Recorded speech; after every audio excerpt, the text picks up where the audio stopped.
के सभी दर्शकों को नमस्कार, जय श्री कृष्ण, प्रणाम। आज हम आपको ऐसे सुयोग्य विषय की तरफ ले चलते हैं जो बड़ा रुचिपूर्ण है। संयम से, ध्यान से, श्रद्धा से आपको वीडियो देखना है। पूरा देखिएगा तभी समझ पाएंगे अपने धन की अवस्था को। जीवन में उस व्यक्ति का रहना बड़ा कठिन लगता है जिसके पास धन ना हो। और धन का विचार जन्म कुंडली में दूसरे घर से किया जाता है। दूसरा घर, जैसे हमने यहाँ पर जन्म कुंडली का एक अंक बिठाना है और वो अंक 12 राशियों से किसी भी राशि के बारे में जानने के लिए रखना भी जरूरी होता है। जैसे हम यहाँ 12 यानी मीन राशि बिठाएंगे तो तुरंत धन स्थान पर एक अंक आ जाएगा, बन जाएगा मंगल, धनेश, भाग्येश। अब धनेश और भाग्येश आपकी जन्म कुंडली में जब मंगल ही बन जाएगा, मीन राशि वालों का, मीन लग्न वालों का, तो मंगल का उच्च होना, मंगल के ऊपर अच्छे ग्रहों की दृष्टि का होना आपके लिए धन और सम्मान प्राप्ति के लिए बड़ा आवश्यक हो जाता है। तो चलिए हम चलते हैं इस विशिष्ट विषय धन संबंधी विषय को हम समझें, जानें। मैं पहले कह चुका हूं, संयम, ध्यान, एकाग्रता के साथ हर एक विद्या ग्रहण करनी चाहिए, ना कि उच्छृंखलता के साथ। तो यहां हम सूत्रात्मक चर्चा करेंगे। सबसे पहले हम मीन राशि वालों के बारे में धनेश की चर्चा करेंगे। यहां हम मीन लग्न बिठाएंगे। मीन लग्न का स्वामी बृहस्पति होता है, धनु का स्वामी भी बृहस्पति होता है। अब यहां जब मीन यानी 12 नंबर बिठाएंगे तो 12 के बाद एक अंक शुरू होता है, क्योंकि ये ऐसी गणित है, ज्योतिष की 12 राशियां होती हैं, 12 के बाद तुरंत एक आ जाता है। अब यहां हम एक बिठाएंगे। एक का मतलब क्या होता है? मंगल। अब इस राशि का स्वामी मंगल है और इस राशि का स्वामी बृहस्पति है। समझिएंगे इस चीज को। अब मंगल यहां पर जब हम भाग्य स्थान 9th होता है, ये यहां पर 8 अंक आ जाएगा। कैसे? यहां से गिनती किया, 1 2 3 4 5 6 7 8 9, लेकिन हमें यहां से नहीं, यहां से गिनती करना है, धन भाव से। तो धन का स्वामी मंगल है और भाग्य का स्वामी मंगल है। यहां पर आपकी जन्म कुंडली में अगर मंगल खत्म हो जाए, कहीं किसी बुरे ग्रह, शत्रु ग्रह के साथ जुड़ जाए, तो ऐसी अवस्था में जातक के जीवन में धनाभाव जरूर होगा। लेकिन यदि मंगल सही हो गया, मंगल अच्छा हो गया, मंगल पर कोई बुरे ग्रह नहीं पड़ रहे, तो आपके पास धन की कमी नहीं होगी। हमने बाकायदे कुंडली सामने बना करके भी रखी है। इस तरफ इसलिए बना के रखी है कि आपको समझना आसान हो। सामने वाली तो आप देख नहीं सकते, बगल वाली आप देख सकते हैं, हमारे बगल में है। अब इस धनेश की कंडीशन को हमें समझना है। जैसे मैंने मीन लग्न वालों का धनेश बताना है, वैसे ठीक 12 राशियों पर हमने धनेश के बारे में चर्चा करना है। धनाधिपति नवमेश मंगल ही है। यहां पर ऐसा बलवान मंगल जातक को अपार धन, विपुल धन, राज्य अधिकार भी प्रदान करता है। इस व्यक्ति के सहायक हो जाते हैं मंगल देवता धन के लिए। अगर इसके विपरीत मीन लग्न वालों का मंगल बैठ जाए कहीं 12वें घर में, ये मंगल यहां आ जाए अगर, तो जातक का धन निरंतर खर्च खर्च में जाएगा। यही मंगल यहां 8वें घर में आ जाए तो जातक के पत्नी का, जातक के धन का हाल बुरा हो जाएगा। यही मंगल 6ठे घर में आ जाए तो जातक के पीछे रोग लगे रहेंगे, ऋण लगा रहेगा और दुश्मन भी इस जातक को परेशान करेंगे। यदि मंगल नीच का हो जाए, अब नीच का मंगल कब होगा? जैसे यहां 12 है तो यहां हम 6 कर देते हैं और यहां 5 हो जाएगा, यहां 4 हो जाए, यहां पर 4 हो जाएगा। लिखते नहीं बनता, सॉरी, मैं फिर से बिगाड़ करके आपको बताता हूं। अब मंगल की खराबी देखिए, यह धनेश यदि यहां आ जाए, यही धनेश यदि यहां आ जाए तो हो जाता है मंगल नीच का। और ठीक इस मंगल पर, धनेश पर शनि, राहु, केतु जैसे पाप ग्रहों का प्रभाव हो जाए तो जातक को कितना नुकसान होगा? धन का होगा, कुटुंब का, परिवार का होगा। ऐसा व्यक्ति परिवारजनों के साथ लड़ाका होने के कारण उसकी मिठास नहीं हो पाती परिवार वालों की। तुरंत यहां का स्वामी खराब होने पर पत्नी का सुख भी विनष्टता की तरफ चला जाता है। ठीक है, यही मंगल 10th भाव में चला जाए, बढ़िया हो जाएगा। यही मंगल धनेश भाग्य भाव में आ जाए, बढ़िया हो जाएगा। यही मंगल 4th भाव में आ जाए, बढ़िया हो जाएगा। लेकिन मंगल पर पाप ग्रहों की दृष्टि, यानी धनेश पर पाप ग्रहों की दृष्टि से जातक को तत्काल परेशानियां उत्पन्न होने लग जाएंगी। ये तो बात हो गई मीन राशि वालों के लिए धनेश की। अब हम मेष राशि वालों के लिए धनेश की चर्चा करेंगे। हमें ये पूरा बिगाड़ना पड़ेगा, मिटाना पड़ेगा। ठीक, संयम पूर्वक, ध्यान पूर्वक समझेंगे, देखेंगे। अब हम मीन लग्न के बाद मेष लग्न लेते हैं। आराम से एक एक चर्चा समझेंगे। वीडियो थोड़ा बड़ा हो सकता है लेकिन आपके लिए ज्ञानवर्धक होगा। ना हमारे पास पटरी है यहाँ पर, मतलब स्केल भी नहीं है, फर्ज करो। और हम अगर स्केल लेकर के बनाते हैं आपके सामने तो टाइम लगेगा, आपको टेढ़े मेढ़े से काम चलाना पड़ेगा। ठीक, चलिए, ये हो गई एक कुंडली। अब यहां पर हमें कुंडली हो गई, यहां पर हमें एक अंक बिठाना है। वो अंक होगा मेष, मतलब 1। ध्यानपूर्वक समझेंगे। यहां 2 हो जाएगा, यहां 3 हो जाएगा, यहां 4, 5, 6, 7। ये राशियां हैं, गिनती नहीं है। ठीक है, यहां का धनेश कौन है? अब यहां पर धनेश और सप्तमेश, यानी व्यापारेश, जायेश और धनेश शुक्र बन जाएंगे। मेष लग्न वालों का शुक्र ही धनेश और जायेश यानी पत्नी के भाव का स्वामी हो जाएगा। यदि ये शुक्र जहां बैठेगा उसको धनेश कहा जाता है, यहां का स्वामी शुक्र। अब बिठा देते हैं, ये हो गया शुक्र। इस शुक्र को अगर यहां बैठा हुआ देख रहे हैं तो इसका मतलब है कि ये वृष राशि में है। लेकिन ये शुक्र मिथुन में भी हो सकता है, कर्क में भी हो सकता है, सिंह में भी हो सकता है। जैसे भी किसी कंडीशन में ये राशियां आपके कुंडली में बदल सकती हैं। यहां का जो स्वामी शुक्र है, अब यहां का भी स्वामी हो गया शुक्र।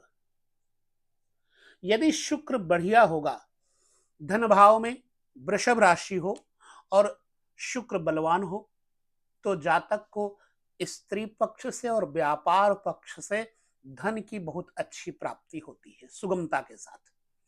शुक्र यदि निर्बल हो गया तो पत्नी का, धन का नुकसान होगा। निर्बल कब होगा शुक्र? निर्बल हो जाए या 6ठे 8वें हो जाए तो छठा घर ये है। यदि यहां पर शुक्र आ जाए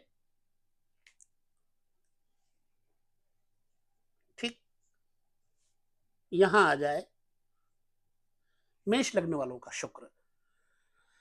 अब एक जगह तो कहीं ना कहीं जाएगा ही शुक्र।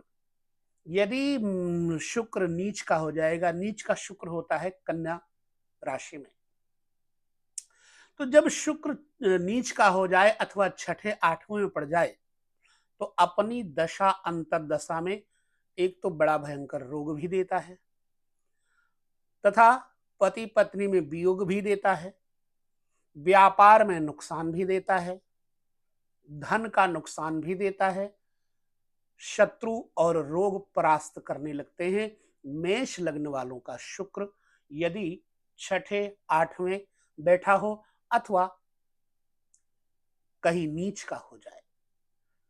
तो अब हम इस शुक्र के बारे में आपको बताएं। देखिए, यहां पर शुक्र की स्थिति को समझाने का प्रयास हमने धनेश के कारण किया है। शुक्र के शत्रु मानो सूर्य तो है ही है। अगर शुक्र के ऊपर सूर्य की दृष्टि पड़ जाएगी तो ऐसे व्यक्ति का धन विनष्ट होगा, जलेगा अग्नि में। ऐसे व्यक्ति की पत्नी का सुख जलेगा अग्नि में, संताप में। ठीक है। तो जब मेष लग्न वालों का शुक्र नीच का होगा, छठे आठवें बैठा होगा, तो जातक की पत्नी की मृत्यु का समय भी वही कहा जा सकता है, या पत्नी को मृत्यु तुल्य कष्ट, बशर्ते शुक्र पर शुभ ग्रह देखते ना होंगे तब ऐसा होगा। यदि शुभ ग्रह देखते होंगे धनेश को तो पत्नी की मृत्यु तो नहीं होगी जीवन साथी की, लेकिन मृत्यु तुल्य कष्ट जरूर होता है। ठीक है। अब हमने मेष लग्न वालों के शुक्र की चर्चा की। यदि मेष लग्न वालों का शुक्र नीच का हो तो मेष लग्न वालों को खास तौर से शुक्र संबंधी दान अथवा रत्न धारण करने की स्थिति आपको विशेष रूप से ज्योतिषी से सलाह लेकर उपचार के लिए देखनी चाहिए, उपाय करना चाहिए। ठीक है। अब हम इसको फिर मिटाएंगे। आपको थोड़ा संयम की आवश्यकता पड़ेगी। अब हम चलेंगे वृष लग्न वालों के लिए धनेश की कंडीशन देखेंगे। उसके लिए पुनः हमें लग्न रेडी करना होगा।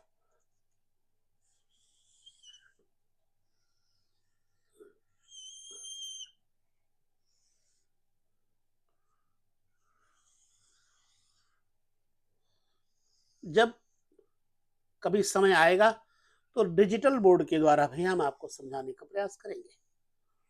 ठीक। अब संभवतः हम आपको बार बार कुंडली बना करके नहीं, केवल अंक बिठा करके ही दिखाएंगे ताकि आपका समय खराब ना हो। हमने अब वृष लग्न वालों का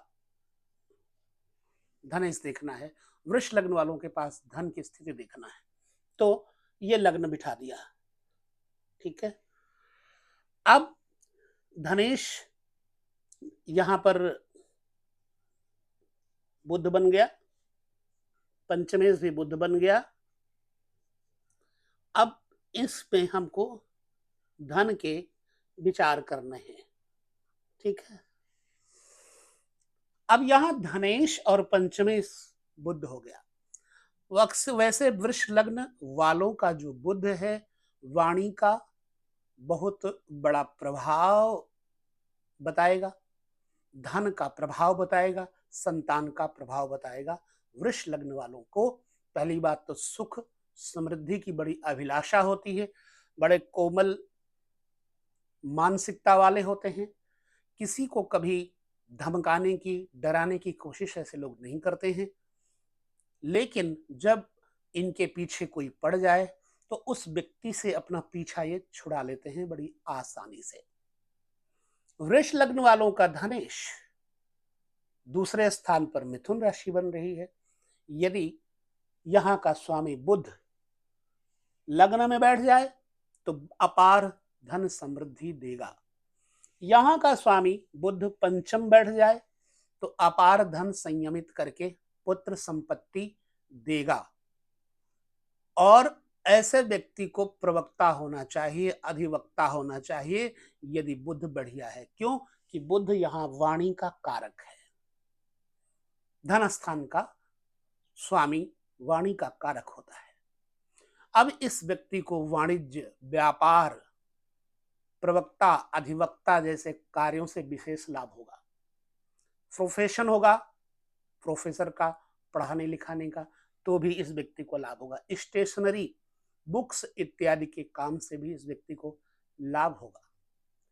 कौटुंबिक सुख इस व्यक्ति को प्राप्त होगा। कब? जब बुध बढ़िया होगा। लेकिन अगर बुध खराब हो जाए तो बुध की खराबी, पहली बात तो मैं बता दूं, बुध यहां पर मीन में होगा तो नीच का हो जाएगा। ऐसी अवस्था में बुध मीन में होने पर, नीच का होने के बावजूद भी धन तो देगा, लेकिन ऐसे व्यक्ति का धन अपहरण कर लिया जाता है बुद्धि ना होने के कारण। जब बुध मीन में बैठेगा तो जातक को बुद्धिहीन नहीं बनाएगा, परंतु इतना बुद्धिमान नहीं बनाएगा, चालाक नहीं बनाएगा। लिहाजा इस व्यक्ति का धन उसके मित्र, उसके बड़े ऑफिसर्स, बड़े भाई बहन इत्यादि खा जाएंगे। ये मेरा विचार है। कुंडली कहती है वाणी कारक बुध दो वाणी भावों के स्वामी हैं, पंचम भाव और धन भाव। जन्म कुंडली में जिन लोगों का, वृष लग्न वालों का बुध शुक्र इकट्ठे हो और उन पर मंगल आदि पापी ग्रहों की दृष्टि आदि का प्रभाव हो, तो मनुष्य की पहली पत्नी दीर्घजीवी नहीं होती, बड़ी आयु नहीं होती। कारण यह है कि स्त्री का भाव अष्टमेश तथा स्त्री कारक दोनों पाप प्रभाव से पीड़ित हो जाते हैं। मंगल और शुक्र जब कहीं एक जगह बैठेंगे तो, और ऊपर से पाप प्रभाव पड़ जाए, मंगल शुक्र बुध जैसी स्थिति इकट्ठी हो जाए, तो जातक को अपने जीवन संगिनी के साथ रहने का सही मायने में सुअवसर प्राप्त नहीं होता। समझना होगा हमें। यहां का स्वामी यहां बैठ जाए तो नुकसान, यहां का स्वामी अष्टम बैठ जाए तो नुकसान। दोनों अवस्थाओं में बुध का प्रभाव खराब हो जाएगा, धनेश का प्रभाव खराब हो जाएगा। यहां का स्वामी छठे बैठ जाए, बेशक पैसा होगा, परंतु तुला राशि में होने पर बुध छठे भाव का प्रभाव देने लग जाएगा। लिहाजा ऐसे जातक की संतानें जातक की शत्रु बन जाएंगी। क्यों? कि पंचमेश भी है। तो यदि सप्तमेश मंगल, द्वादशेश और सप्तमेश मंगल की और षष्ठेश शुक्र की युति कहीं बुध के साथ हो गई, तो जातक को उसके घर वाले, उसके जीवन साथी ही उसको जीना दुश्वार कर देते हैं। ये बात हो गई वृष लग्न वालों की। हम चलते हैं मिथुन लग्न वाले जो हैं, उनका धनेश कौन बनेगा, यहां पर ये देखेंगे। तो हम इसे मिटाते हैं और समझने का प्रयास करेंगे। हमें लगता है कि आपको ऐसे समझने में कोई कठिनाई नहीं आती होगी। अगर आती है तो हमें जरूर बताइएगा। आपका समय भी बड़ा कीमती है, हमारा समय भी बड़ा कीमती है, अक्सर हम कहा करते हैं।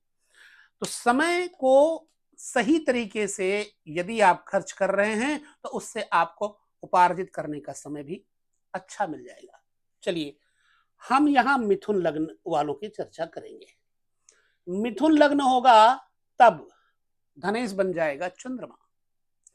अब मिथुन लग्न होगा तो धनेश चंद्रमा किस राशि पर बैठा है इसका प्रभाव होगा, क्योंकि द्वितीय भाव का स्वामी दूसरे राशि में बैठने पर पराश्रित हो जाता है। जैसे चंद्रमा अगर मिथुन राशि में बैठा होगा तो बुध के ऊपर डिपेंड करेगा, चंद्रमा सिंह राशि में बैठेगा तो सूर्य के ऊपर डिपेंड करेगा, चंद्रमा कन्या राशि में बैठेगा तो भी बुध के ऊपर डिपेंड करेगा। मीन्स यहां का स्वामी यहां है तो ठीक है, परंतु यदि किसी और के साथ बैठा है और बुरे शत्रु ग्रह के साथ, चंद्रमा का कोई शत्रु नहीं होता, परंतु नैसर्गिक रूप से राहु केतु हमेशा ही चंद्रमा से शत्रुता रखते हैं। चंद्रमा ने फिर भी शत्रुता नहीं रखी हुई है। तो चंद्रमा धनेश हो गया मिथुन लग्न वालों का। इसलिए यदि देखा जाए तो द्वितीय स्थान में कर्क राशि आती है। चंद्रमा बलवान होगा तो जातक को उच्च उच्च स्तर की पद प्रतिष्ठा, धन की प्राप्ति करवाएगा।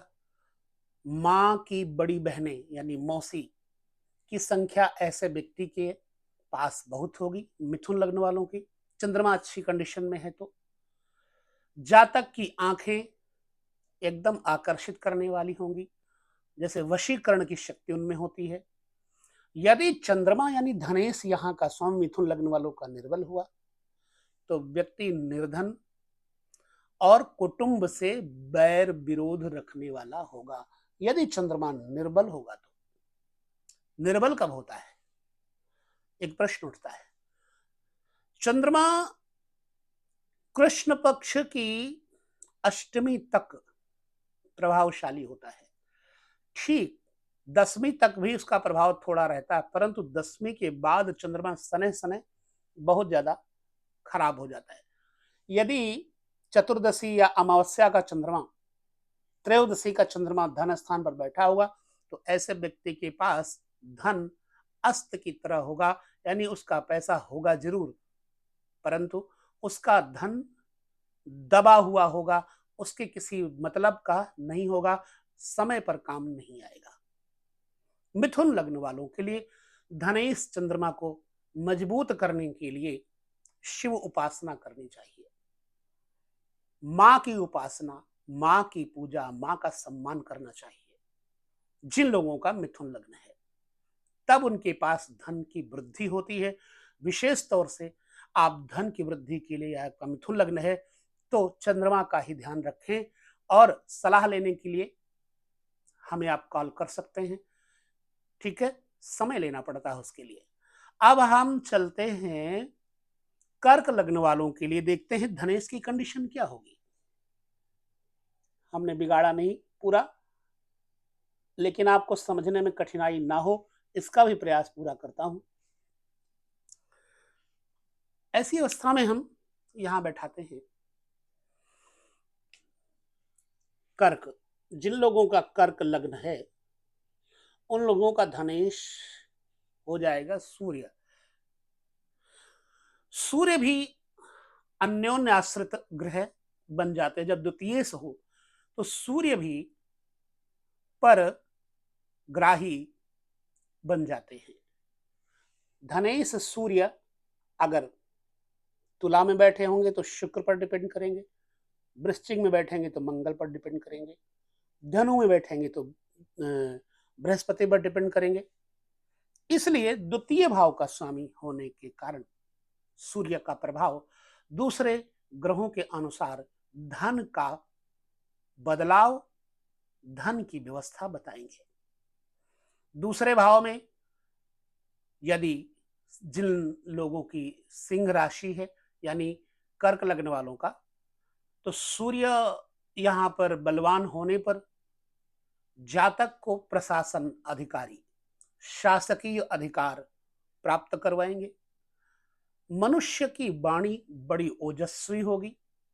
माता के बड़े भाई होंगे जरूर और बलवान होंगे, शीलवान होंगे या नहीं लेकिन बलवान जरूर होंगे, ओजस्वी होंगे।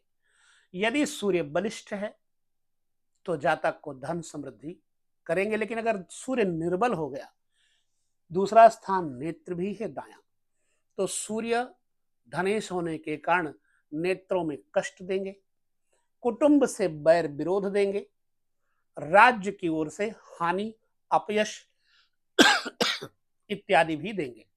इसलिए कर्क लग्न वालों को अपने सूर्य का ध्यान करना चाहिए, सूर्य को बलवान करना चाहिए। सूर्य के द्योतक जैसे पिता की सेवा करना चाहिए, बड़े बुजुर्गों का कहना मानना चाहिए, असत्य नहीं बोलना चाहिए, आदित्य हृदय स्तोत्र का पाठ करना चाहिए, सूर्य को अर्घ इत्यादि देना चाहिए ताकि इनका धन बढ़े। विशेष जानकारी के लिए, आपको धन बढ़ाने के लिए, संपर्क करने के लिए नंबर डिस्क्रिप्शन में भी मिल जाएंगे और वीडियो के स्टार्टिंग में भी आपको नंबर मिल जाते हैं। ये हो गई कर्क लग्न वालों के धनेश की स्थिति। अब हम चलते हैं जिनका लग्न सिंह है, उनका धनेश कौन बनेगा। ठीक, मान लीजिए यहां कर्क सिंह लग्न है, ठीक है, तो यहां बन जाएगा धनेश और आयेश बुध। सिंह लग्न वालों के लिए आमदनी का और धन का स्वामी एक होने की वजह से जातक को बुध न केवल धन देगा और लाभ भी देगा, अच्छा होगा। तो यहां पर मैं कह दूं कि बुध कब बुरा होगा, मंगल के साथ बैठा होगा तो भी बुध बुरा होगा, राहु और शनि केतु के साथ बैठा होगा तो भी कहीं ना कहीं बुध बुरा असर करेगा। इतना बुरा नहीं करेगा जितना मंगल के साथ बैठा होने पर, शनि के साथ बैठा होने पर करेगा। यानी धनेश ये दो घरों का स्वामी है, धन संबंधित दो घर हैं आपके आमदनी का और धन का कारक, धन के स्वामी बुध ही है। तो दोनों जगहों के स्वामी बुध हैं। जिस भाव तथा जिस भाव का स्वामी बुध को देखेगा उसके अनुसार इस व्यक्ति के ऊपर धन का प्रभाव पड़ेगा।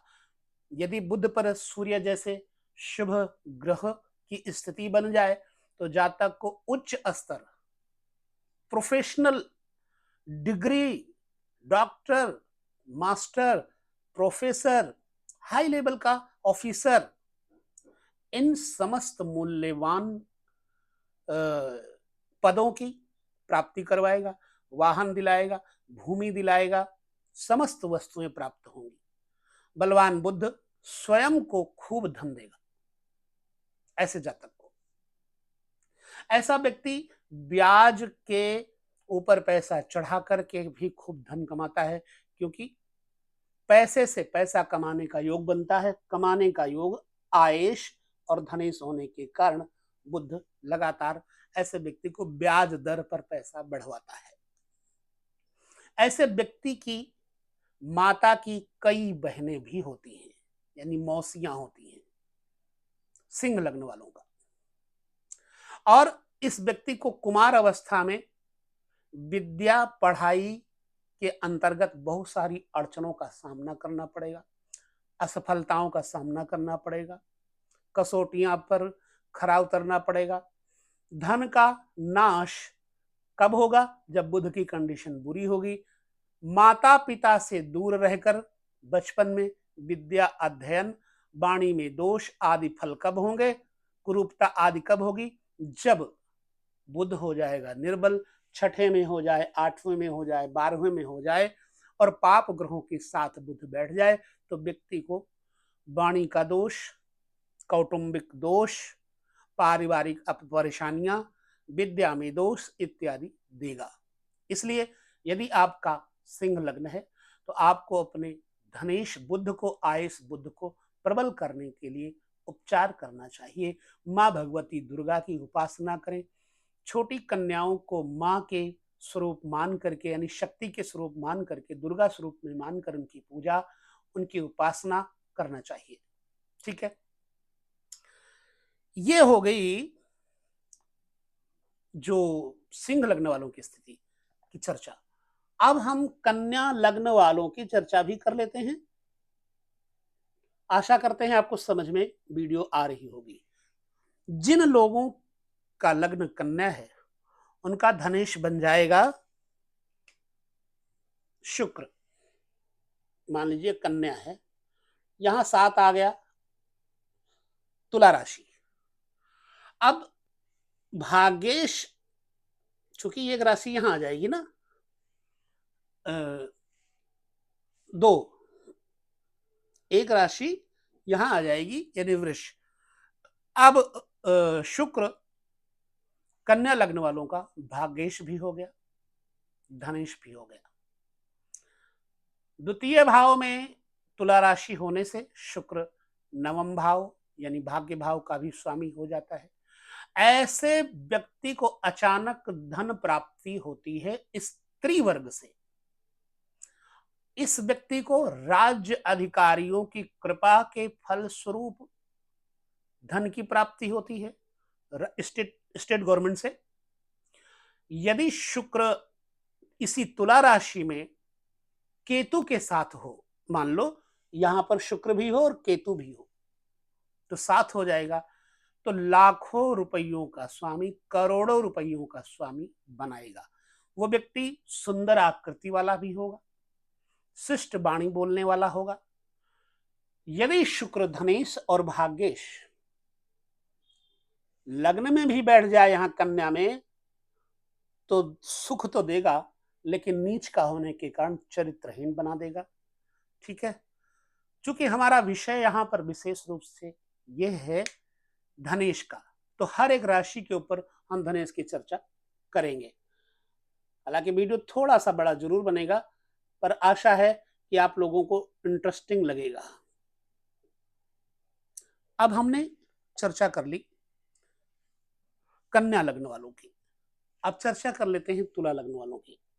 जिन लोगों का लग्न तुला है उनका धनेश बन जाएगा मंगल, और सप्तमेश भी बन जाएगा मंगल, यानी पत्नी के भाव का स्वामी और धन भाव का स्वामी, दोनों ही स्थानों का स्वामी मंगल अच्छा होने पर जातक को धन समृद्धि देगा ही देगा। यहां पर मंगल डिपेंड करता है नीच में ना हो। हालांकि मंगल यहां नीच में भी अगर होगा तो कर्क राशि दसम स्थान में आती है। दसम स्थान में मंगल जब जाएगा कर्क में, तब भी दिग्बली होने के कारण भाव बल बढ़ाएगा, धन समृद्धि देगा, बशर्ते मंगल 12वें में ना हो, मंगल 8वें में ना हो, मंगल 6ठे में ना हो। तो धन समृद्धि देगा, भूमि से संतान से सुख भी देगा। ठीक है, लेकिन अगर मंगल बुरे ग्रहों, शत्रु ग्रहों के साथ होगा तो नुकसान देगा। चर्चा कर लेते हैं। द्वितीय भाव और सप्तम भाव दोनों जगहों के स्वामी होने के कारण जिनका लग्न तुला है उनके लिए मंगल यौवन अवस्था में दीर्घजीवी स्त्री, प्रतापी व्यक्तित्व, वाणी, स्त्री पक्ष से धन की प्राप्ति करवाने वाला बनेगा, जवानी में सुख होगा। इसके विपरीत यदि मंगल हुआ तो धन का, पत्नी का विनाश करता है, नाश का कारण बनता है। स्त्री अल्पजीवी हो जाएगी। मंगल जिन ग्रहों का प्रभाव मंगल के ऊपर पड़ेगा उसके द्वारा पत्नी की आयु को विनाश करेगा, स्त्री की मृत्यु के कारणों का पता चलता है। ठीक है, ऐसा व्यक्ति यौवन में फिर दुख पाएगा यदि मंगल बुरा होगा तो। मैं आपको पुनः कहता हूं, मान लीजिए मंगल यहां पर और यहां का स्वामी है, 12वें घर में कन्या राशि आ जाएगी, कन्या राशि में बैठ जाए तो ऐसे व्यक्ति की पत्नी की मृत्यु का कारण बुध बनेगा। नब्जों से परेशानी, ब्रेन से परेशानी, दाढ़ों से परेशानी, अपेंडिक्स इत्यादि के कारण, ऑपरेशन के कारण मृत्यु का योग बन जाता है। जिन बुरे ग्रहों का मंगल पर असर होगा उसके कारण पत्नी की आयु का पता चलेगा। ठीक है, अब हम चलते हैं, लग्न लेते हैं वृश्चिक। तो पहले हमें इस लग्न को मिटाना होगा। जिन लोगों का वृश्चिक लग्न है उनके धन की स्थिति, कंडीशन क्या कहती है, हमें यहां देखना है। हरे कृष्ण। मान लीजिए यहां वृश्चिक लग्न हो गया, तो यहां हो गया धन का स्वामी बृहस्पति। अब बृहस्पति दो स्थानों का, दो अच्छे स्थानों का स्वामी बन जाता है। पंचमेश और द्वितीयेश बृहस्पति। जिन लोगों का वृश्चिक लग्न है उनको अपने बृहस्पति मजबूत करने के लिए गुरु आज्ञा का पालन करना चाहिए। यदि बुरा है तो माथे पे केसर का तिलक, वाणी को मीठा हमेशा रखें। द्वितीय स्थान पर यदि बृहस्पति है तो हम कुंडली अपनी खोल लेते हैं। यदि द्वितीय स्थान पर बृहस्पति बैठा होगा तब तो ठीक है, लेकिन यदि बृहस्पति कहीं और बैठा है तो उस पर हम चर्चा कर लेते हैं। द्वितीयेश तथा पंचमेश बृहस्पति होने के कारण गुरु बलवान होने पर ऐसे व्यक्ति को सबसे ज्यादा सुख मिलेगा पुत्रों के द्वारा। उत्तम बुद्धि वाले पुत्र, धन और सम्मान से युक्त पुत्र, ऐसे व्यक्ति की वाणी पवित्र होगी, उत्तम वाक शक्ति होगी, वाचा शक्ति होगी। इस व्यक्ति का बोलना किसी के भी कानों में मिठास घोलने जैसा होता है। विद्या और बुद्धि इत्यादि के माध्यम से ये धन कमाता है।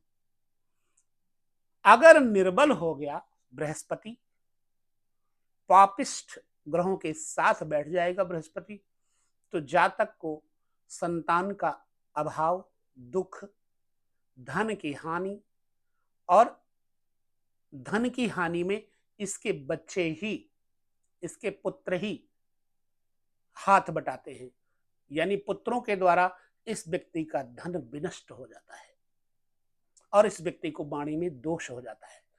यदि आपका बृहस्पति बुरा है वृश्चिक लग्न वालों का, तो निश्चित ही आपके पास धन की अपार कमी होगी। संतानों से आपकी आपसी मतभेदता बनी रहेगी। इस अवस्था में आपको अपने बृहस्पति को मजबूत करना होगा। उसके लिए देवगुरु बृहस्पति के उपाय विशेष रूप से किसी ज्योतिषी से सलाह लेकर करने होंगे, चाहे वो किसी से भी आप जिस पर विश्वास रखते हैं उपाय करवा सकते हैं। अब हम धनु लग्न वालों की चर्चा कर लेते हैं। जिन लोगों का धनु लग्न है उन लोगों का चतुर्थेश और लग्नेश बृहस्पति बनता है, लेकिन तृतीयेश और धनेश, द्वितीयेश और तृतीयेश शनि बन जाएंगे। इस व्यक्ति के लिए जिनका धनु लग्न है, धन के बारे में बड़ा ही महत्वपूर्ण योगदान होता है तथा शुक्र भी इनके आमदनी में बड़ा महत्वपूर्ण योगदान देते हैं। द्वितीय भाव में मकर राशि होने पर जातक अपने बाहुबल से, अपनी शक्ति से, मेहनत से, परिश्रम से धन कमाता है। शनि बलवान हो तो वो दिन पर दिन तरक्की करवाता है। वृद्ध पुरुषों से मित्रता होती है ऐसे व्यक्ति की। जिन लोगों की धनु लग्न की स्थिति है, अच्छे शनि है, तो ऐसे व्यक्ति बड़े बुजुर्गों के दोस्ती से बहुत लाभ प्राप्त करते हैं। इस व्यक्ति को छोटी बहनों से भी धन की प्राप्ति का योग बना देता है। हालांकि छोटी बहन से पैसा नहीं लेना, परंतु छोटी बहन के माध्यम से धन कमाई, जैसे मान लो आपके छोटी बहन के ससुराल वाले किसी अच्छे पद पर हैं तो उनके माध्यम से आपको धन कमाने में सहयोग मिल सकता है। मित्र भी सहायता करते हैं क्योंकि तृतीयेश शनि है। इसकी स्त्री की आयु दीर्घ होती है, हाँ अगर शनि उच्च अच्छी स्थिति में है तो। लेकिन शनि अगर निर्बल है, शत्रु ग्रहों से पीड़ित है, तो ऐसे व्यक्ति का धन नाश करने में उसके भाई का हाथ होता है और स्त्री की आयु भी कम हो जाती है। लिहाजा कुटुंब और धन दोनों का नुकसान करवाएगा। ये बात हो गई धनु लग्न वालों की। जिन लोगों का जो लग्न है उसके अनुसार उनको फलादेश जो मैं दे रहा हूं अपने अनुरूप, आपके अनुरूप है या नहीं ये तो आप कमेंट में बताएंगे। फलादेश के लिए मां भगवती सरस्वती की अपार कृपा चाहिए। अब हम मकर लग्न वालों के ऊपर चर्चा कर लेते हैं। मकर लग्न, लग्नेश और धनेश शनि बन जाएंगे। मंगल आयस बन जाएंगे, आमदनी का कारण मंगल बन जाएंगे। ठीक है। अब कुंभ दूसरे स्थान पर आ गया, जिसका दूसरे स्थान पर कुंभ राशि है तो मनुष्य कठोर वाणी वाला होता है। यदि शुभ ग्रह न देखें शनि को तो, और अपने पुरुषार्थ अपनी मेहनत से इस व्यक्ति को धन मिलेगा, कोई इसकी सहायता नहीं करता। अगर शनि बलवान हो तो बड़ा राजनीतिज्ञ, धनी, कटुभाषी जरूर होगा। और ऐसे व्यक्ति की जो बड़ी मौसियां होती हैं बहुत समृद्ध होती हैं, जिनका मकर लग्न है, बलवान शनि है तो। और ऐसे व्यक्ति की स्त्री दीर्घजीवी होती है। यदि शनि निर्बल हुआ तो स्त्री की आयु, मौसी इत्यादि के लिए भी नुकसान पैदा करेंगे। चलिए अब हम कुंभ लग्न वालों की चर्चा भी कर लेते हैं। यह प्रैक्टिकली आपको लेना है, व्यवहार जगत में आपको उतारना है, इसके लिए मैं प्रयास कर रहा हूं। कुंभ लग्न, ऐसे में धनेश बन जाएगा बृहस्पति, ठीक है, और आमदनी का स्वामी भी बन जाएगा बृहस्पति। बृहस्पति कुंभ लग्न वालों का बड़ा ही महत्वपूर्ण होता है। यदि दूसरे स्थान पर मीन राशि आती है तो देवगुरु बृहस्पति आपके धन को बढ़ाने वाले होंगे, अगर बलवान होंगे देवगुरु बृहस्पति तो। यदि बृहस्पति अच्छे हुए तो क्या क्या फायदा होगा। जिस भाव के कारक आदि को बृहस्पति देखेगा उस संबंधों को मजबूत बना देता है। मान लीजिए कि बृहस्पति भाग्य भाव में बैठा होगा तो लग्न को मजबूत करेगा, छोटे भाई बहनों को मजबूत करेगा, संतानों को मजबूत करेगा। कहने का अभिप्राय यह है। व्यक्ति की माता के बड़े भाई होते हैं, जातक ब्याज से धन प्राप्त करता है, उसको अपने बड़े भाई से भी धन की प्राप्ति होती है। यदि बृहस्पति मजबूत होगा तो उसको अपने बड़े भाई से धन तब मिलेगा, नहीं तो नुकसान होगा, बड़े भाई से फायदा नहीं होगा। इसके विपरीत निर्बल पाप युक्त बृहस्पति पाप दुष्ट हो तो धननाश, बड़े भाई से वैमनस्य, माता के बड़े भाइयों का नाश। और कुंभ लग्न वालों की स्थिति के बाद हम चलते हैं मीन लग्न। परंतु ये बात आपको हम फिर भी बता देते हैं, जिन लोगों का कुंभ लग्न है उनका धनेश बृहस्पति आयस बृहस्पति मजबूत होने पर निश्चित ही बड़ा ही महत्वपूर्ण लग्न है। अगर द्वितीय स्थान में मीन राशि का बृहस्पति हो जाए तो फिर कहना ही क्या। 11वें स्थान में धनु राशि का शुक्र हो जाए तो दूसरे सैकड़ों बुरे योगों के होते हुए भी मनुष्य को कभी कोई धन की कमी नहीं आएगी और व्यक्ति को राज दरबार में सम्मान प्राप्त होगा। ठीक है, हेतु स्पष्ट है कि धन कारक गुरु स्वयं ही धन स्थान में स्वक्षेत्री हो जाएगा। अगर मीन राशि में धनु बृहस्पति हो जाए तो शुक्र एक नैसर्गिक, यदि यहां पर बैठ जाए तो भाग्येश हो जाएगा, एक नैसर्गिक रूप से शुभ ग्रह कुंभ लग्न के लिए राजयोग कारक बन जाता है। अपनी दशम केंद्र स्थिति द्वारा गुरु पर शुभ प्रभाव शुक्र डालेगा, फलस्वरूप धन की वृद्धि करेगा। ऐसे इन समस्त लग्नों पर मैंने चर्चा की। तो धन के लिए कुंभ लग्न वालों तक चर्चा की। उससे पहले मैंने मीन लग्न के बारे में सबसे पहले आपको बता दिया। इस वीडियो में बहुत लंबा समय लगा, परंतु आशा करते हैं कि समझ में आपको आया होगा। नहीं आया है तो बताइएगा। अगले वीडियो में तृतीय भाव पर चर्चा करेंगे। और एक बात कह दूं, मैं अभी पूर्ण रूप से स्वस्थ नहीं हूं, इसलिए हो सकता है कि आपको कुछ समझने में दिक्कत भी आई हो, क्योंकि जब शारीरिक स्वास्थ्य ठीक नहीं होता तो इंसान बोलने में भी कंजूसी करता है।